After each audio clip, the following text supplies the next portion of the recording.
Il faut savoir donc pour rapidement pitcher l'histoire, donc c'est un condamné à mort dans une prison désaffectée, comme vous pouvez le voir. Il est le seul condamné, il est même le seul pensionnaire de cette prison. Il y a une infirmière, un garde, un directeur, il n'y a pas beaucoup de monde, quoi.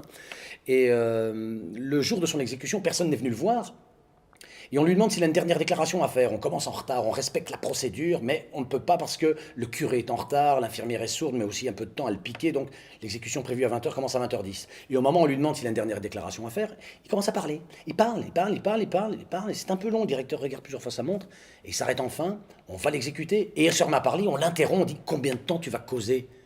Je dis, je ne sais pas combien de temps j'ai droit. Il pose sincèrement et naïvement la question. Et il y a un vide juridique autour de la longueur des dernières paroles. Tout le monde se regarde en chien de faïence, personne ne sait combien de temps il peut parler, personne ne peut prendre la décision de l'exécuter. Il y a surtout un témoin qui est un journaliste qui s'est levé, qui se dit tiens, tiens, tiens, ici il va y avoir une putain de bavure.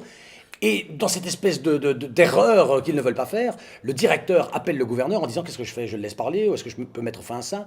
Et le gouverneur, qui n'est pas au mieux dans les sondages, n'a pas envie d'un scandale à cause de ça, et dit vous le laissez parler jusqu'au bout. Mais il n'y a pas de bout. Le mec a compris que s'il parle, on ne peut pas l'exécuter. Et on est obligé d'interrompre la procédure à minuit et de la reporter le lendemain 20h. Et comme ça, pendant 30 jours, on ne peut pas changer cette loi avant les élections. Et donc le mec est un peu Sherazade. Il a le pouvoir entre 20h et minuit. Le personnel de la prison est devenu sa seule famille. Le directeur joué par Berléand, il y a la fille du directeur jouée par Pauline Burlet, et il y a l'infirmière qui est jouée par Linda Woodhall, qui est une comédienne anglo-luxembourgeoise, et puis il y a Christian Marin, formidable Christian Marin, oui, Christian Marin est vivant, et il joue dans ses films, il est exceptionnel.